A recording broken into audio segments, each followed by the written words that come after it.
Thank you for coming tonight. Our program tonight should be really interesting and very, very timely. It's my pleasure and my honor to introduce a former senior Foreign Service officer colleague, Mary Thompson-Jones, Dr. Mary Thompson-Jones.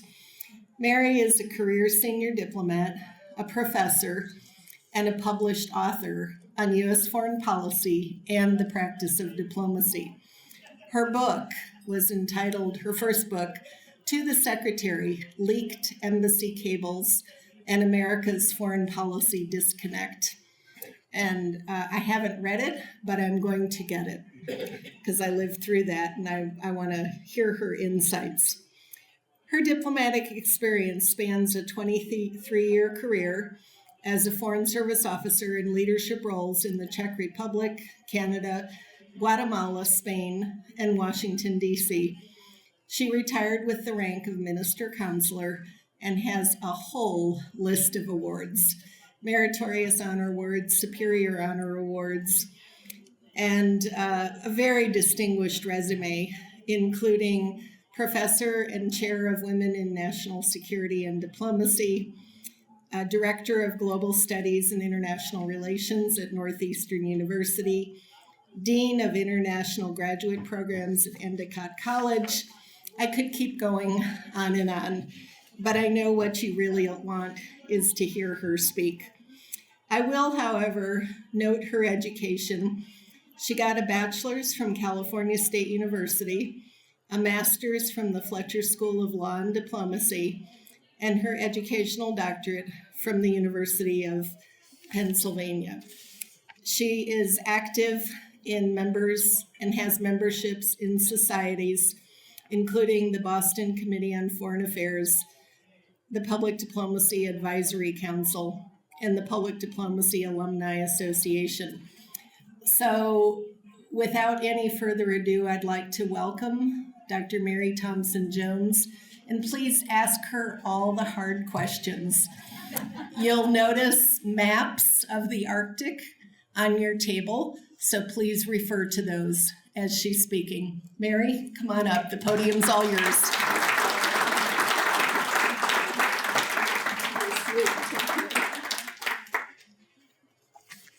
To start, before we get to any slides, I'd invite you to cast your minds back to the year 1901. There's a gentleman that I much admire, John Monroe Longyear.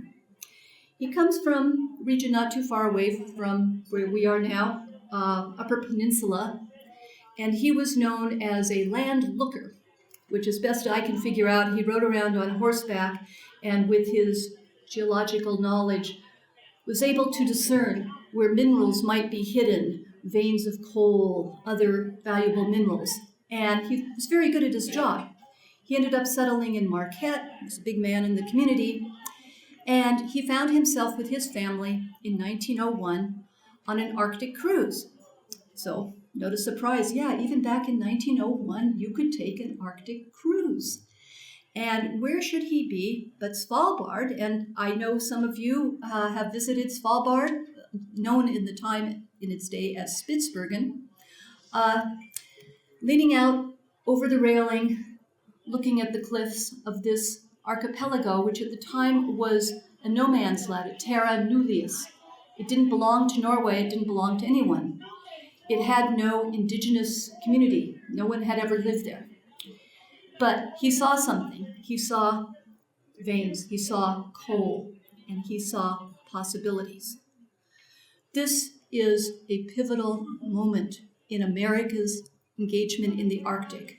Something revolutionary happened at this point, because up until then, Europeans had seen the Arctic as a transportation problem, something to get through. Why? Well, either they were trying to find the passage through to Asia, or they were in it to be furthest north. There was competition. This went on for decades, and inch by inch, latitude degree by latitude degree, they got closer and closer, and it was, something of a race. National honor was at stake, all of this. But Europeans, particularly during the Age of Sail, this was a transportation problem. John Monroe Longyear saw it as an engineering problem. How do I get the coal out of there? How do I transport the coal? How do I take the coal to market? How do I hire the labor needed in this remote area? This is a paradigm shift, transportation problem to engineering problem.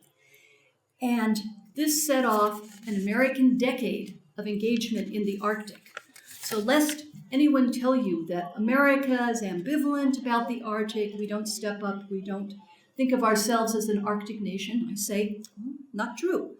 By World War II, the Nazis had invaded Denmark, among many other countries, and Denmark at the time had total control of the dependencies of Greenland, Iceland, the Faroe Islands, and we quickly moved in because we did not want the Nazis taking over Greenland or Iceland. In a matter of a few weeks, our diplomats came and they built a consulate. They built it from a Sears and Roebuck kit. Who knew you could get consulates made by Sears Roebuck? Meanwhile, our military, of course, was there as well. They quickly set up 30 installations. Some of them were very modest. They were weather installations. Weather was very important in World War II, and weather in the North Sea region came from Greenland. So this was a key part of understanding what was happening. So 30 plus military installations. Meanwhile, in Iceland, which at this point was something of a rural backwater of Denmark, the military came in and built Keflavik, which later became an air base, naval base. And we're talking about massive numbers of people, massive troops in this case. Canada, we realized that in order to help the war effort, we needed a faster way to transport things. There's the Alaska-Canada Highway. Huge number, thanks to the Army Corps of Engineers, people working through winter, building it in a period of 9 months. Canadians involved as well, of course, creating that pathway. We collaborated with Canada again in the 1950s, long after the war, to create the distant early warning line, known as the DEW line, and all its subsequent permutations as it quickly became obsolete and we scrambled to make new DEW lines or other lines to track Soviet missiles and Soviet intentions coming in to the Western Hemisphere. NORAD as well. Then oil, Prudhoe Bay, Alaska, 1969 to 70, and we overhaul the largest ship in our fleet, the USS Manhattan. This took something like 70,000 workers, again, a short period of time, to ice harden it, to do the experiment, to see, could we transport oil from Alaska via ship through the Northwest Passage to the east coast of the United States? Well, theoretically, yes, we could, but this was not ideal. So back to the drawing board, we create the Alaska Pipeline. Yet again, a mega project, massive amounts of human capital, energy, trying to build this together. At the same time, we do the haul road. So taken as a whole, this is an American century of significant Arctic engagement, contrary to common lore, which states that, well, we were latecomers, we really weren't all that interested. America still doesn't think of itself as an Arctic nation. I say, well, we do. So here we are 100 years later, after all of those mega projects. We're no longer in the era of mega projects, but our engagement with the Arctic has not changed. And in the post-COVID era, so now we're really skipping ahead here, there's been a lot of really interesting developments in terms of U.S. policy. And as we were discussing at our table earlier, the Arctic has been and become an amazing interdisciplinary focus. And you can find scientists, glaciologists, cryologists, study of ice, anthropologists, ethnologists, linguists.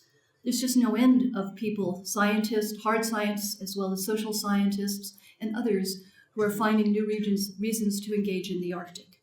So this moment is worth looking at, and I think it's very exciting as a student of the Arctic, and my mission in the next 25 minutes before we get to your questions, which is my favorite part of the whole thing, is to share with you some of the developments that I've seen in very recent times and what they might mean for our country's engagement. Not being a scientist or an ethnographer or an anthropologist or any of these other disciplines, what I am is someone who follows policy. And for me, given the background that you've heard about, it's natural for me as somebody who tracked U.S. policy in many other parts of the world to track U.S. policy in the Arctic. And I'm surprised at several developments, which I hope that you will be surprised and interested, maybe gratified in too. So we'll look at these four areas here, touch on them. I'm not going to PowerPoint you to death. I come from the capital of PowerPointing, Pentagon, military, they can't talk without slides. But perhaps a few of these will be helpful. So, not a lot of good things are said about Congress these days, but it is interesting to track congressional interest in the Arctic. And there's some key things that have happened. So, we've got Arctic strategies now. We've got them from almost every service involved, and these are recent, and they're worth going into a little bit more detail. And we've got administration engagement in the Arctic. Look at all these new offices that have been created, all these new positions that have been created. This, on the downside, yes, it's government bureaucracy at its best or worst. On the other hand, it's institutionalizing things, placing them in offices, making it part of the interagency, the way in which the U.S. government contemplates and considers and deliberates about issues that come together. And I'm very encouraged to see these offices and the fact that they're beginning to be staffed up and filled with people, many of whom are impressive and have a lot of qualifications to be thinking about Arctic policy.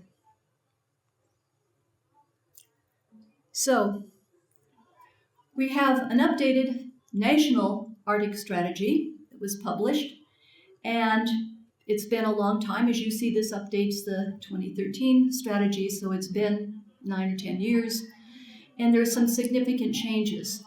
The slide in this picture is from Shishmaref, which is a coastal community, very heavily Inuit, in Alaska. And two problems are happening at once. One is erosion, coastal erosion. This is a global problem. It's not unique to Alaska or to Shishmaref. But what makes it worse is thawing permafrost. That's harder to see in the photo. But these dwellings have fallen because the ground that they are on has become spongy and soft. This, again, is happening throughout the Arctic region, where, by the way, we have about 4 million people, about half of them on the Russian and European side of the Arctic, the other half on the Western Hemisphere side. What I'm also intrigued by is that the new-ish Arctic strategy deals with Arctic residents. And there's, for the first time, mention in a lot of these policy papers that we need to engage Arctic communities more.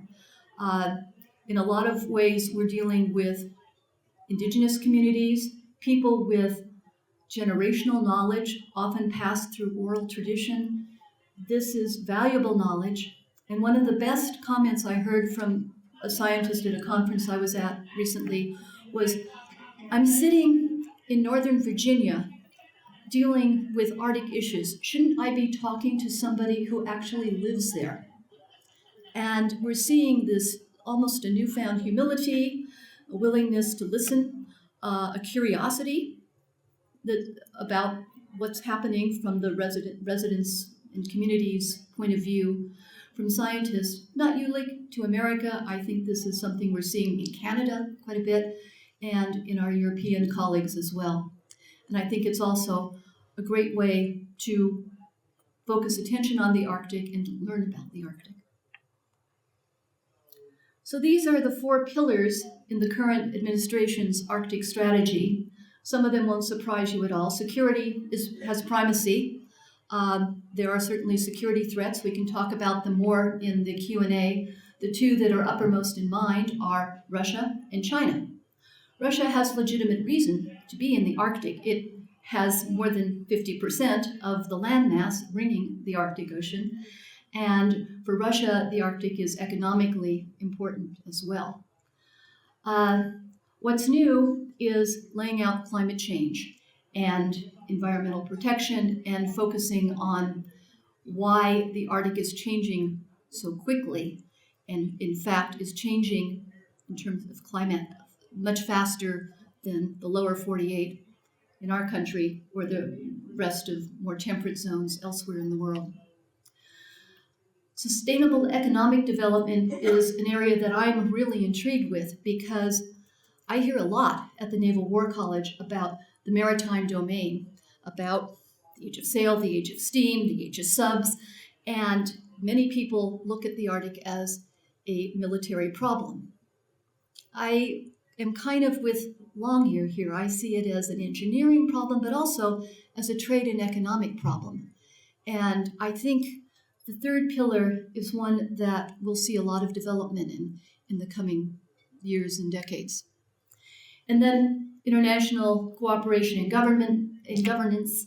This vacillates from one administration to the next. Sometimes we are isolationist, we don't trust partners, we're go-it-aloners. Other times the pendulum swings in the other direction and we invite collaboration and cooperation. In the case of the Arctic, we have the Arctic Council. At the moment, Russia is not a member, but there are 7 others, and we have a rotating presidency. We have institutionalized the Arctic Council Secretariat now in Tromsø, northern Norway. We work exclusively on non-defense issues when we deal in the Arctic Council, which may be one reason that it's been able to survive and do as much as it has in the time that it's existed. So I mentioned earlier that Congress has gotten busy. Congress has the purse strings, as you know, and the National Defense Authorization Act has included a lot of money for the Arctic. There are some members of Congress who have pushed this, and we'll name names in a minute. But here you see Senator Lisa Murkowski of the state of Alaska engaging in a Committee of Arctic Parliamentarians, an international group, all of whom have interest in the Arctic. These kinds of meetings are important, and the fact that Congress is performing this kind of outreach, I think, is really important. Dan Sullivan is sort of Mr. Arctic in Alaska. He is very focused on defense issues, and the ownership he takes of the NDAA Act is significant. He has pushed and pushed to get a deepwater port in Nome, Alaska, which is still just a hair's breadth south of the Arctic Circle, but nonetheless gives the United States, for all intents and purposes, a deepwater port. This would include ships with a 40-foot draft. We have a port in Nome. Problem is that Nome doesn't have a lot of infrastructure. And in fact, that's a problem with the Arctic as a whole. It's difficult to build there. It's difficult to sustain things that you do build. Difficult to get around. Alaska does not have a lot of paved roads. It's got more pilots per capita than any other state. You get around by plane. If you are in Juneau, the capital, you cannot drive from Juneau to Anchorage, the largest city, or to Fairbanks. The only way to do this is to fly or take a boat. So there are some problems with how to build, how to advance, and how to create the kind of engagement that could be sustainable, but would also sort of transform the region. Senator Sullivan has really pushed on the defense aspect. He has pounded the table on the icebreaker shortage. Coast Guard has only 2 working icebreakers total. One is for Antarctica, the other pole. And then we have the Healy, which is a medium-sized icebreaker, which makes a summer transit through the Arctic. And that's it. As a nation of our size, we probably ought to have more icebreakers. More are being built. There's quite a delay in getting them. There is now talk in Congress about renting some while we're waiting for ours to be built. That might be a good idea if we want to engage. Melting is happening. Much of the ice in the Arctic is only 1-year ice. That means it comes and goes. The huge icebergs that you see are ancient and from previous centuries. The precipitation in the Arctic, people are always surprised to find out, is really quite sparse. Much of the Arctic is a desert. So working with these kinds of limitations is difficult, and Dan Sullivan would like to push his colleagues to fund more, but to do it from a defense platform and increase our military strength in the Arctic. Next to him, I've put an unlikely colleague, Senator Angus King from the state of Maine. King is an independent, usually caucuses with Democrats. Senator King has a unique idea that the Arctic is America's fourth coast. Canadians might have something to say about this, but it's not a crazy notion. The state of Maine, under Governor Mills and others, has really developed the port of Portland. They now have a connection with an Icelandic company called Eimskip, and the business has absolutely thrived. You can't drive to Portland, Maine without seeing Eimskip shipping containers all over the place. Maine invested in roll-on, roll-off technology. They now have a huge cold storage unit. They wooed Eimskip away from Virginia and kept it from locating in Canada by saying, you really want to enter the U.S. through Maine because we are the entry point to the United States. And Eimskip agreed, so they voted with their feet. There are a lot of other economic developments in the state of Maine, thanks to Senator King's interest in the Arctic. And what I like, too, is that he's prevented this from being an Alaskan monopoly. Yes, when we look at it strictly from the point of view of territory, Alaska is America's Arctic. 1,100 miles of Arctic through the North Slope and Brooks Range. Understand that. But it's a region.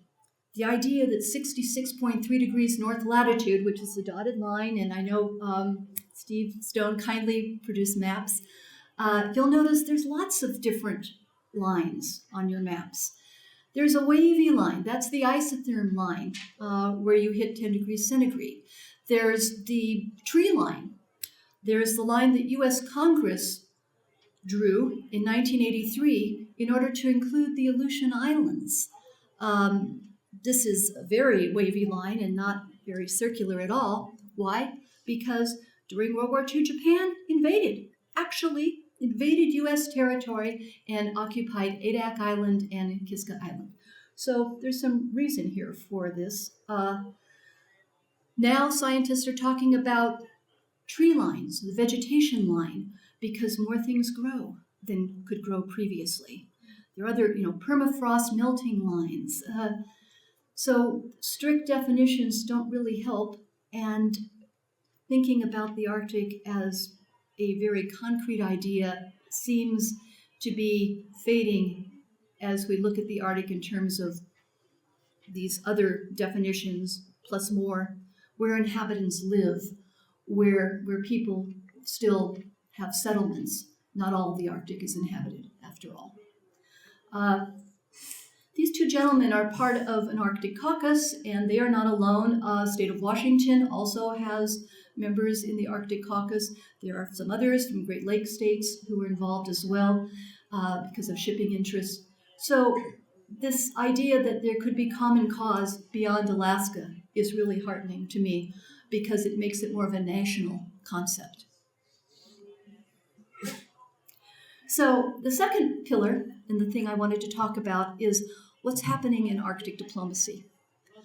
I love this little consulate. This is the successor to the Sears and Roebuck consulate. I was in Greenland last April. This is my own photo, which is why it's so bad. But this is new. It was open in 2020, sadly, during the height of COVID, so not a big splash. But we now have a U.S. presence in Greenland. It's a consulate, it's not an embassy, so it engages in outreach and other things, but it's staffed with Foreign Service officers, and when I sat down and talked with them, I was overwhelmed with the number of things they're doing to support U.S. interest in Greenland and connect Greenlanders and Americans, which is, of course, the whole idea behind diplomacy. Here we have an example of a regional English language officer who was sent by the State Department to the consulate to travel through Greenland, and here she's pointing out some of the places that she visited, to liaise with English language teachers and offer them additional materials, teacher training, and other support for English language teaching. Greenlanders now speak Greenlandic, which was not always the case. Their language was discouraged during the height of the Danish period. They also speak Danish. Many Danes live in Greenland. It is not exclusively indigenous. English is a nice third language, and it's a way that we can offer university possibilities. We can open doors for student exchanges, people-to-people exchanges, and other things, because, let's face it, Americans are probably not going to learn Greenlandic. I don't think we're going to learn Danish. Languages come hard. Another thing that happened last May was an acknowledgement that the U.S. had some responsibility in Greenland, along with Danish years of mistreatment, disrespect at least. We renamed Thule Air Base, which is now a space base because of Space Force, and we now call it Tufik. This is the original name. We also did something very smart, and we let the contract again, and made sure that this time we selected a Greenlandic firm to handle all the support services that the base needs. And as you can see, it's quite a bit of money, almost $4 billion. And what we had done that was bad before was, after many decades of always giving it to a Greenlandic company, we gave it to an American company. And this really set the Greenlanders against us. And it's good that we righted this. And it acknowledges that Greenland has a contribution to play in terms of U.S. security. We also have a Arctic ambassador nominee. Like about 300 other senior military and senior diplomats, his name is held up right now in the confirmation process, not due to his own excellent qualifications, but because of congressional politics. Nonetheless, the administration has acknowledged that the same way all those offices, that long list I showed you, has been created, it's important to have people who can engage our partners overseas on this particular issue. Mike Sfraga is someone I know well, and he's been around for a long time. He's eminently qualified, and should he be confirmed, he will do a great job. If not, maybe he will get a recess appointment. We'll see what happens. But at least it's a step in the right direction. We're also seeing more scholarship than ever before, in situ and back here in the United States. This is an example right here of engagement with the Air National Guard from the state of New York. They're supporting research services up at Summit Station, which is where we've done a lot of our scientific research. There it is. Nothing big, but nonetheless, a way in which we monitor all the science that we're studying in Greenland right now.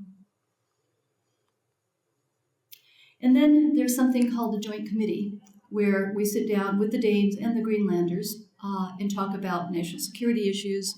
Interestingly, again, the touch of Senator King, this was hosted in Maine last year. And it's a great opportunity. We have joint committee meetings with a lot of countries. We do this with Canada, many other close allies. It's an opportunity to go through an agenda and work out differences, point out what's coming up in the future, exchange information. It's the day-to-day work of diplomacy, and it's good that it's happening, and kind of interesting that it was happening in May. So, a lot of talk on Greenland. Another new development, perhaps more in my lane, is the inauguration of the Ted Stevens Center. The Department of Defense sets up these regional research centers, and this is the newest one. They hosted a conference in Greenland as their maiden voyage, co-hosted with Greenlanders and with Canada and Denmark. They've done a lot since. Their headquarters is in Alaska at Joint Base Elmendorf-Richardson. And it's yet another sign of heightened U.S. engagement across a spectrum of disciplines. And this is an example of many new academic programs across the United States. A lot of them are concentrated in the north for obvious reasons, but we're seeing more ways that students can engage with the Arctic. There's an Arctic University in Svalbard where American students can go and study. There are about 25 U.S. professors who are there right now. Student body is about 400 total. There are always some American students there. Fulbright has an Arctic Fulbright program now. So Bowdoin College, which is the home of the Perry, as in Robert Perry Macmillan Museum, is just one example.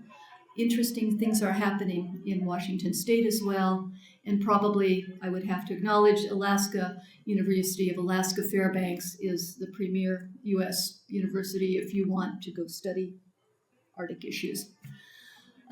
But this is exciting. It's an exciting time to be a student or to be a professor who's interested in these issues because doors are opening, collaborations are possible, more partnerships with other universities are occurring, and it's become a whole new area of study.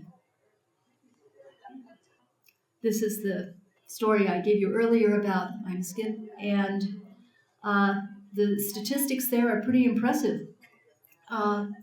Growing from 50 to 500 containers per year. The cold storage warehouse, I think, is now complete, and the investment is paying off. So the last part is less bullish and a little bit more realistic. Climate change is hitting the Arctic hard, and it's hitting communities, families, individuals, and it's doing so in ways that are difficult to fix, to make right. All these areas are a problem, and there are no simple, easy answers. You can't just move entire communities. Sometimes you have to. This is painful for communities, particularly traditional communities that have deep ties to the land. There are other problems as well. Downloading a simple PowerPoint like this in Alaska, once you get out of Anchorage or Fairbanks, it can be impossible. Broadband access, internet access is very hard to come by. Other problems too, water. There are water shortages. One of the things that impresses me the most is the fact that while most of us have 150 gallons of water a day at our disposal, if you live in the Arctic, you're living on 2.5 gallons of water a day. Fresh water is hard to come by, it's hard to pipe. That works the other way as well. Sewage disposal is a problem. This leads to disease, sanitation issues, and no easy answers here. The connectivity continues to plague the region. There are investments that are happening, but everything is slower. It takes more time. Things have to be above ground. You can't put them below ground because of the thawing permafrost. Port of Nome, which I mentioned before, is being built, and Army Corps of Engineers has planned this. It has a much larger purpose than just defense. It may attract more tourists. It may be instrumental in helping Nome become less of a town and more of a city, or maybe less of a village and more of a town. Population is about 4,000. It's considerable, but there are no roads in Nome connecting it with anywhere else. So once you get off the boat, what do you do then? You get on a plane.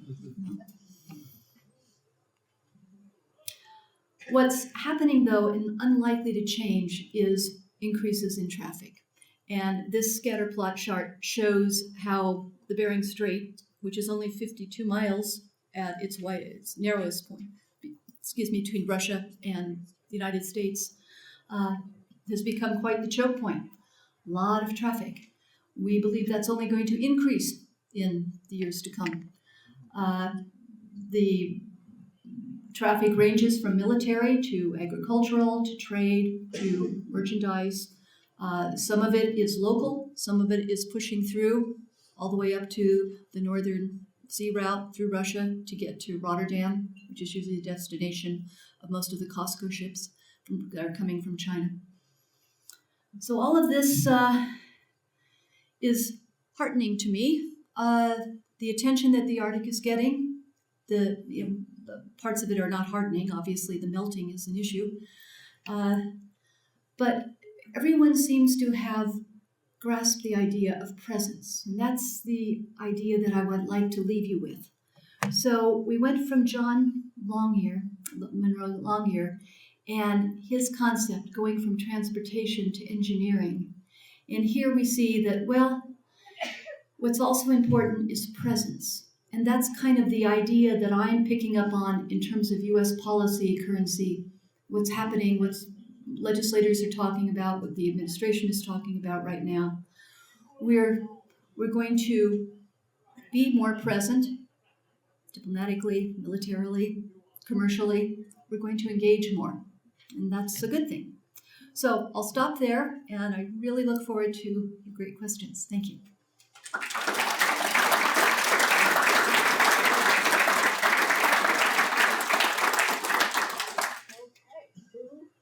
One in the back. Yes, sir. Can you hear me? Yes, I can, sir. My yard place. Do you have a feeling for the nationality and the numbers of nuclear subs in that area? Yes, great question. Russia. I don't know specifically how many, but it's a huge threat.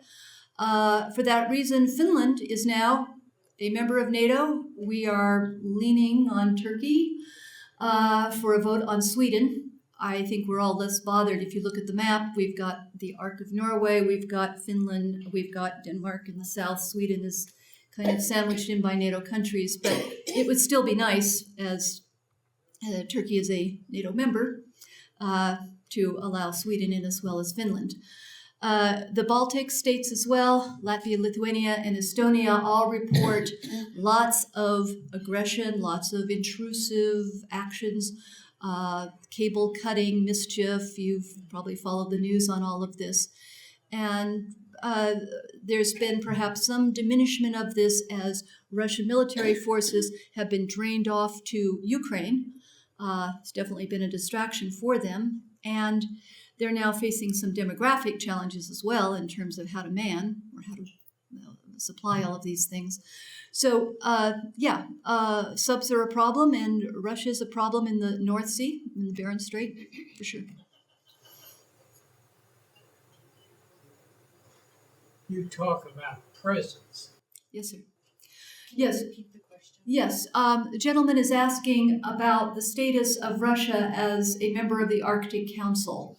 There are 8 countries, just so you know: U.S., Russia, Canada, Iceland, Norway, Denmark, by virtue of Greenland, Sweden, and Finland. When Russia invaded Ukraine, it actually happened to have the chairmanship of the Arctic Council, which is a 2-year rotating chairmanship, and they were told by the other 7 that all activities would be suspended. There was great consensus that that was the right thing to do at the time. There was some pain because of many joint projects on environmental issues. Russian scientists are in the forefront on permafrost research and some other things. And science is inherently collaborative. So even on our side, there were some scientists who were saying, this is terrible. You've stopped our research. And we were saying, have you seen the pictures of what's going on in Ukraine? There's no appetite right now, certainly in this administration, to offer any kind of olive branch to Russia at the moment. On the other hand, Norway currently has the chairmanship, and there is a lot of talk behind the scenes about what is the scenario? How do we bring them back into the fold? Are we going to just punish them forever? They can never come. They've got 52% of the Arctic. They have a seat at the table. This doesn't make sense from an Arctic point of view, but nothing in international relations is ever considered in isolation. It's in the context of what's going on globally, and I think until we see a resolution to the Ukrainian problem, any talk of Russia rejoining the Arctic Council or any of the other many organizations that Russia has been kicked out of is going to be in abeyance. Yes, sir. Following up on that same vein, the International Space Station seems to collaborate, so why not? Well, because we couldn't leave those guys up there. We had to bring them down. Yeah, and it's interesting to read it's a great question. And, things were fine in space. They got along and they collaborated and they did their work as one. But I see that probably as the exception. And it's certainly not going to expand. I think Russia's in trouble. Since we seem to be focused on Russia for the moment, the demographics don't work out very well for Russia. There was a book called The Siberian Curse. It was published a while ago by, of all people, Fiona Hill. Remember Fiona Hill? Yes. Because, okay. And her thesis, along with a colleague, is that Russia's just too damn big. It can't fill its space. It can't assert its authority. It is indeed Arctic, and if you look at the Stalin-era towns of Vorkuta and Norilsk and other places along the Russian Arctic, they're all frozen in time. They were built with slave labor, political prisoners. There's one that's called the Bone Road because as people died, they just paved and kept going. It's very gruesome.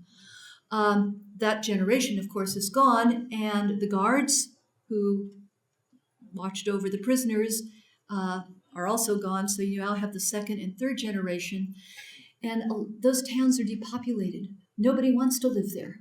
The government has not invested in them. The Russian government doesn't really have the money to invest in them, and they can put military bases up there, but without any kind of commerce or enterprise, it's going to be very difficult to sustain, to build, to create a future Russian Arctic. So Russian women are not having children. Russian men have been in short supply since World War II.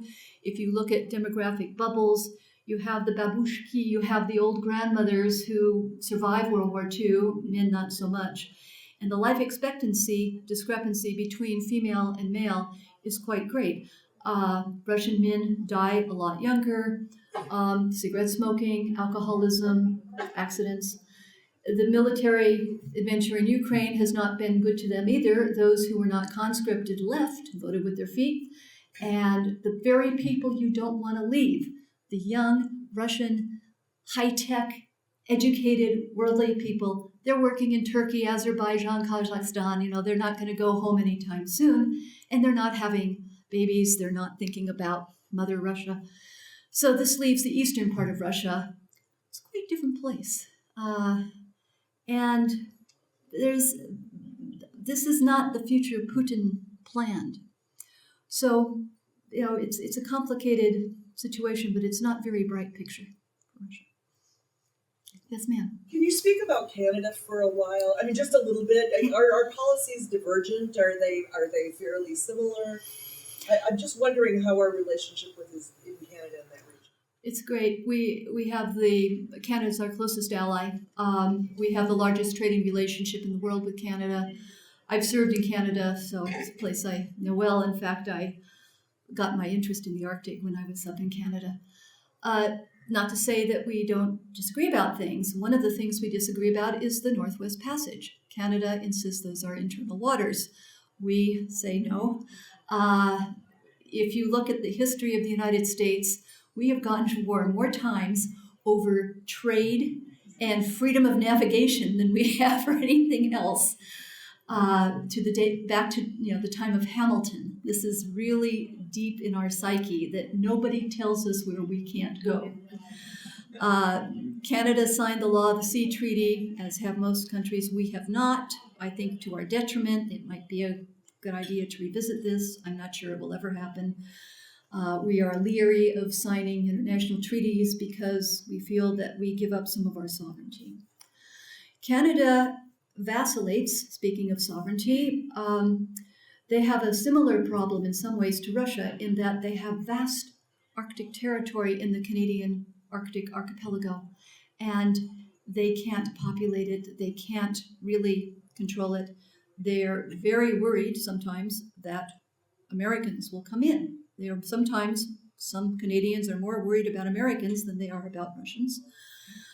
Conservative governments, Stephen Harper was the archetypal example of this, and he made asserting Arctic sovereignty his mantra, his mission.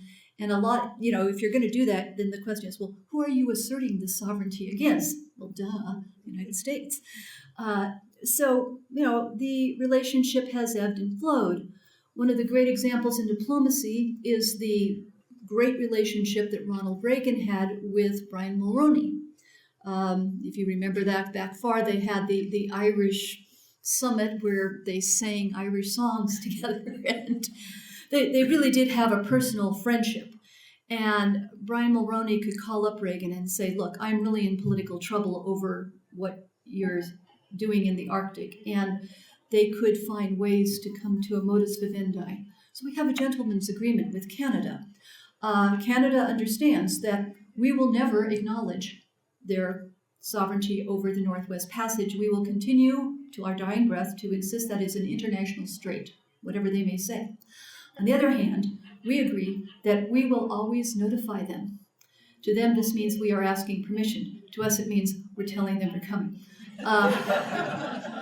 But in fact, it works well. The Healy goes through every summer, and we invite Canadian researchers onto the Healy, Canadian Coast Guard, and they join in the voyage.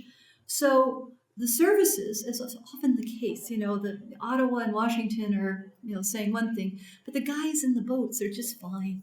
They're where we still have problems with Canada, speaking of hotheads, is over fishing issues. And this is, nothing is, I'm sure there are fishermen here, and sorry in advance, but fishermen can be really hotheads. You steal their I'm speaking from Boston. You steal their traps, man. They're just going after you. So there are periodic disputes. Gloucester, the Grand Banks, that area, and cooler heads have to calm everyone down. But in general, I think a relationship with Canada has been great, and we've been able to accomplish a lot. I don't think Trudeau's going to last much longer. I think we're going to see a shift back to the Conservatives again.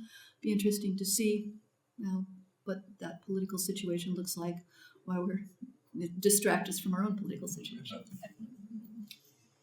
Yes, sir. A comment Please. and a question. Sure.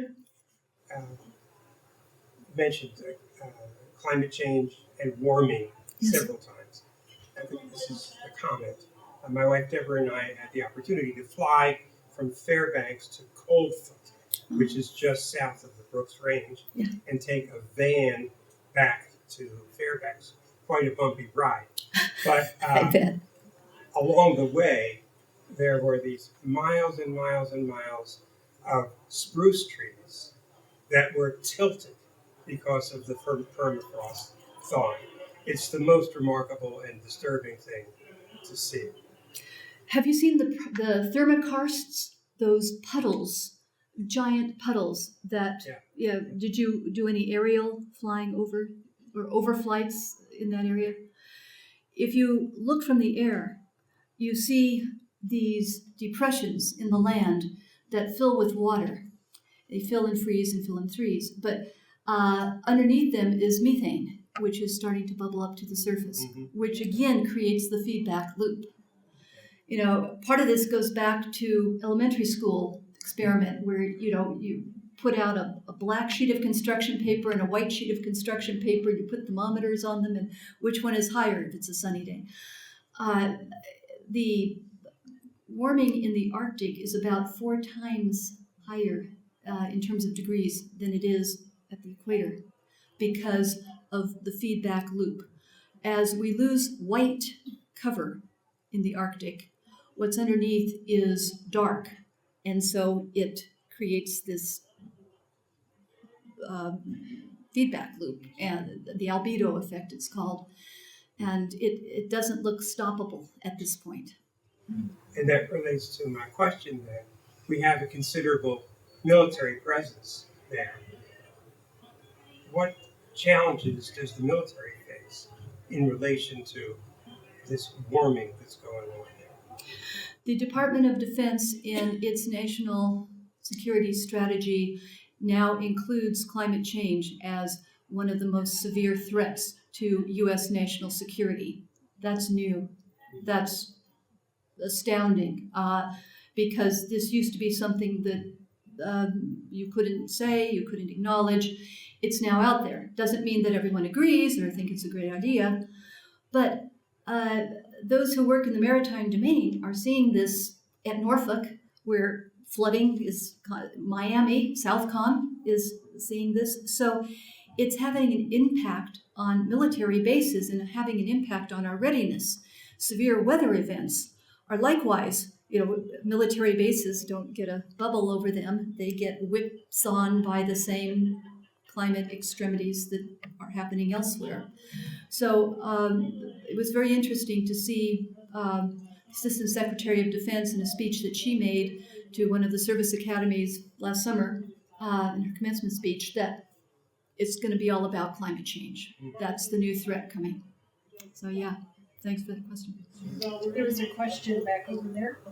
You, sir? Yes. Yes, ma'am. That was pretty much my question. I was just wondering if there was like a race against time with the security and whether the diplomats and even maybe the other industries are hopping in on this race as sort of a team effort, or if it's just the first to the ball. Great question. Thank you. A complicated question. Yes, there's a race against time, and there's not total agreement that it's too late. Right now, we're seeing the end of COP28, the conference that's trying to deal with some of these issues.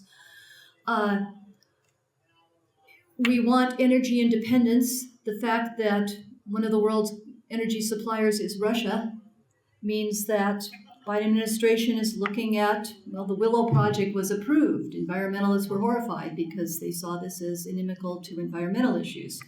Anwar, not so much.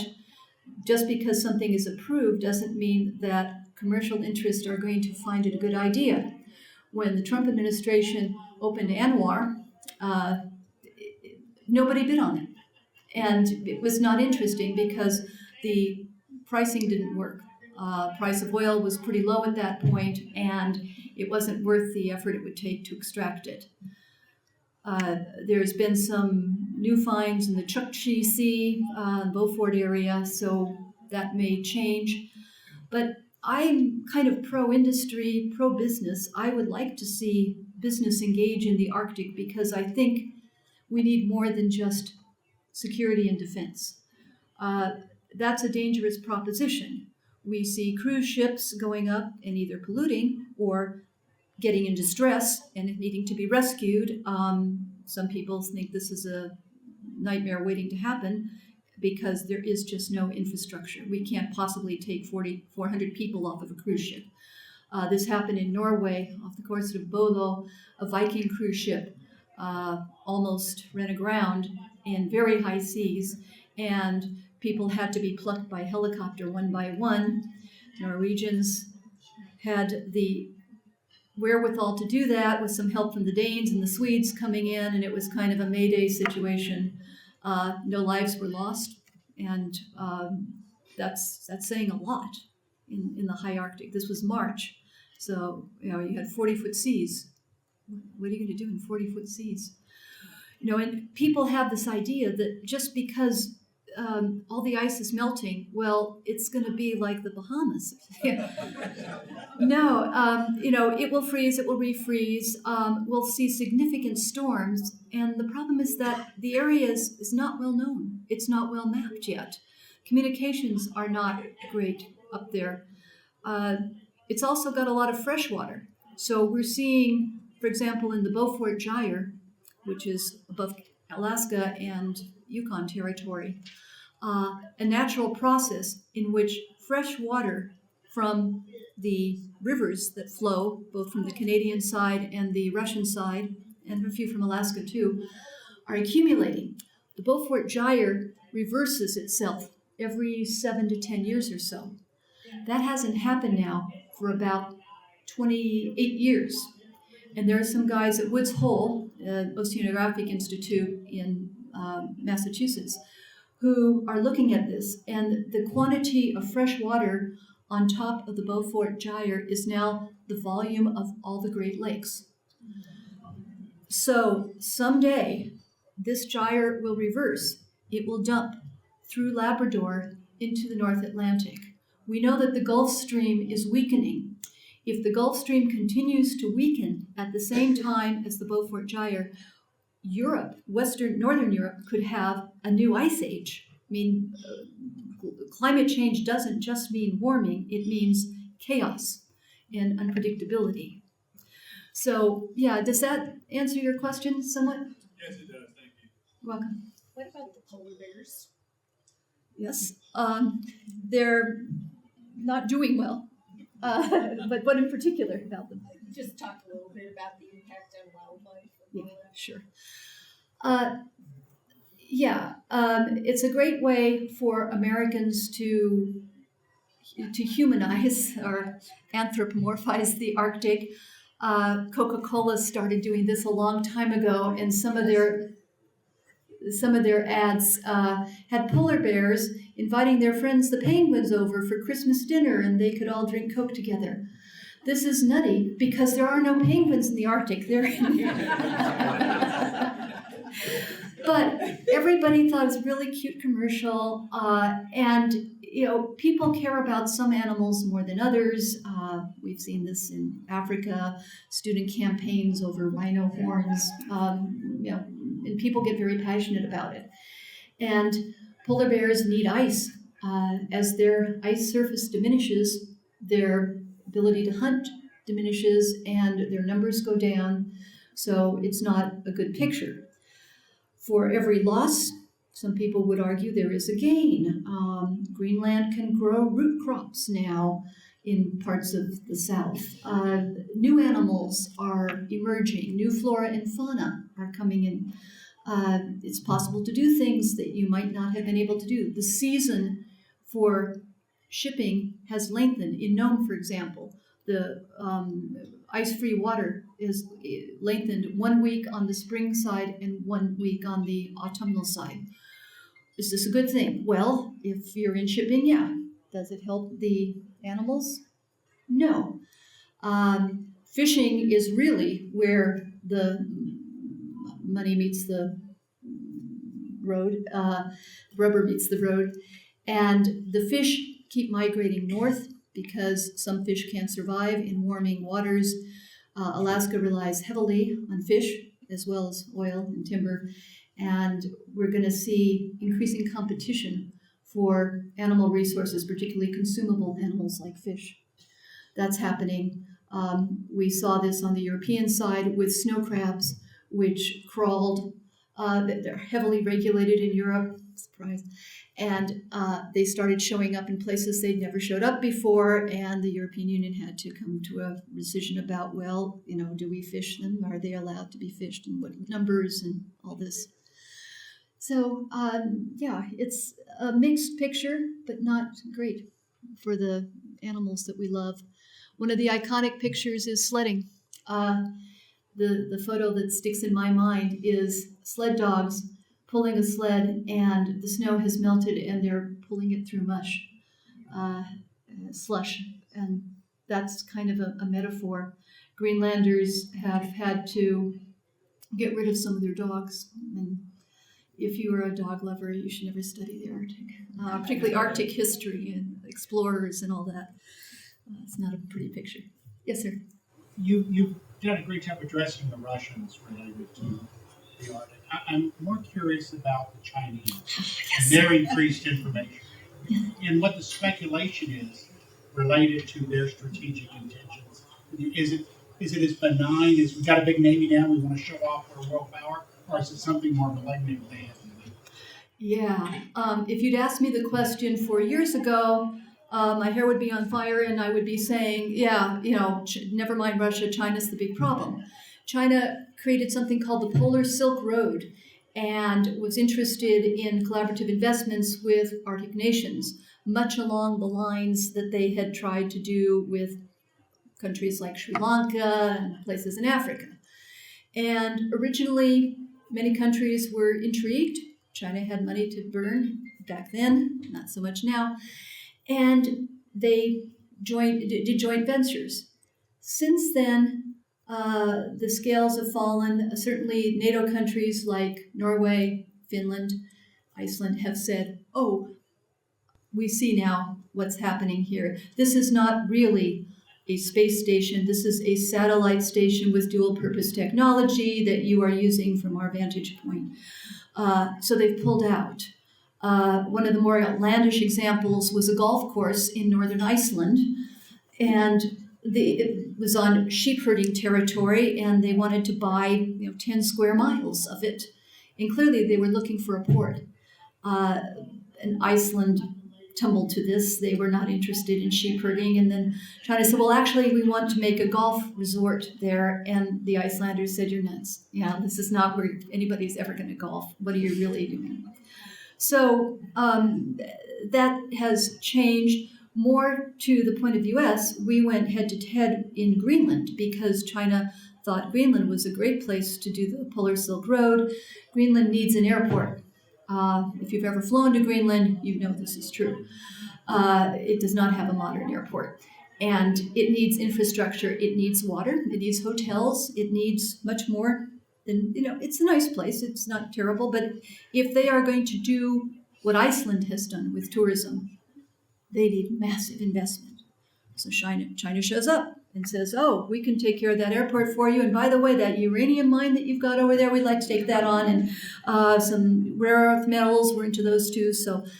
And Greenland has a referendum on it. And meanwhile, the United States contacts the Danes, who still control Greenland's foreign policy. And the U.S. said, hey, you can't let Greenland let China in. So the Danes had the difficult conversation with Greenland and turned it off. Western Hemisphere, apart from Iceland and Greenland, we're not seeing a lot of investment, Chinese investment with Canada right now. In fact, we're seeing a lot of conflict. And Alaska, not so much. I mean, Dan Sullivan always publicizes any Chinese interest in Alaska, saying, and that's actually probably pretty helpful because it shines the spotlight on it and focuses people to think about Chinese intentions. But China itself has had economic problems. It seems far more focused on Taiwan and the South China Sea, and it has worked out a modus vivendi with Russia on getting gas and oil from the Yamal Peninsula. This is in Russia's interest, it's in China's interest, and it seems to be defined as a commercial relationship only. We understand China approached Russia a while ago and said, couldn't we put a military base up there too and we'll pay for it? And Russia said no. If Russia gets desperate enough, maybe that would change. But for now, I think China's in a holding pattern. Thanks. There was a question earlier from the hallway about the traffic and the Russian subs and accidents. Is there, you mentioned the 52 miles. The question was, are there accident potentials there? Sure. Did you all hear the question? The density of shipping in the Bering Strait, the 52-mile narrow gap between Alaska and Russia. As shipping continues to increase, does that increase the risk of accidents? Sure. Also, the lack of communication as well. I'm not sure that we have the same kind of emergency controls that were in place, Coast Guard forums where one Coast Guard nation talks to the other Coast Guard nation. These are usually non-military, non-political. Coast Guards are kind of a different mindset. They just want to get out there and rescue people and solve the problem. So there's a long tradition of Russian U.S. Coast Guard collaboration on the European side, a huge tradition. This has clearly been harmed by Ukraine, but it does raise the question that at what point does this density become too much? The scatter plot chart is misleading in that it looks like they're all in there all at the same time on the same day. This is over the season of shipping. So, but all indications are that it will increase. I think we have time for one, maybe two more questions. Any student questions? Could you speak more on the impact on the indigenous communities that climate change is having? Thank you. Yes. The most remarkable thing is that indigenous communities are experiencing a moment of common ground, self-awareness, and a sense that they need not be so disfranchised as they had been in the past. Canada has gone through a horrific period of reconciliation after discoveries that residential schools mistreated Indigenous people. They were taken forcibly from their parents and educated.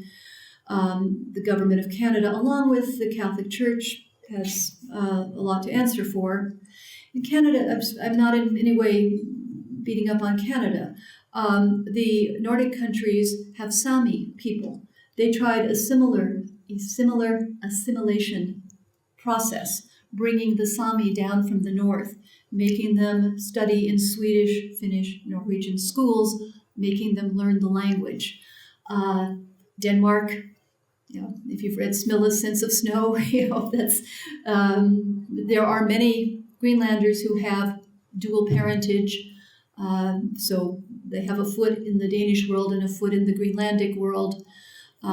Indigenous people in the Arctic have among highest suicide rates in the world, abuse rates, alcoholism, drug abuse. There is clearly a societal malaise and a disconnect that young people are feeling because their ancestors and their former way of life has gone. In some cases, they've been relocated. What they're finding is they have common ground, and the transpolar, the circumpolar movement does in fact exist. And Greenlanders find it fascinating to sit down and talk to Canadian Inuit from Nunavut or Alaskans, Alaskan natives. That's interesting. Where I think it comes up proper is that there's not a lot more they can expect from the government. I mean, reparations, there are discussions, of course, about that. In Canada, the Inuit claim they pretty much own all of Canada. Canadians aren't going to ever agree to that. They have a huge chunk with where they are now. Their population is also very sparse. We're talking about 25,000 people. In Nunavut, for example, just subarctic, Northwest Territories, Yukon, 50,000. These are small numbers, and Nunavut is vast. And these are tiny communities. Many of the communities are just in the hundreds. Capital of Nunavut has maybe about 7,000. The entire population of Greenland is 56,000. This is a big space for very few people.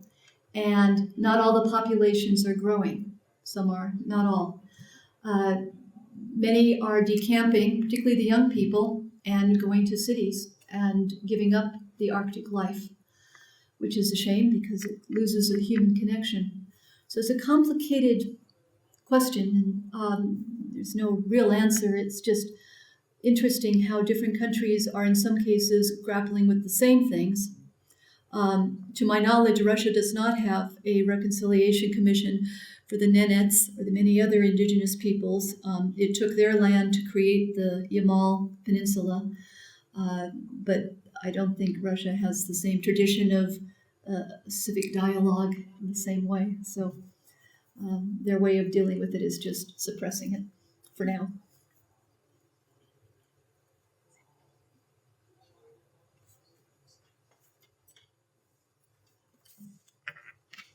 Thank you, Okay, Mary. well, thank you all.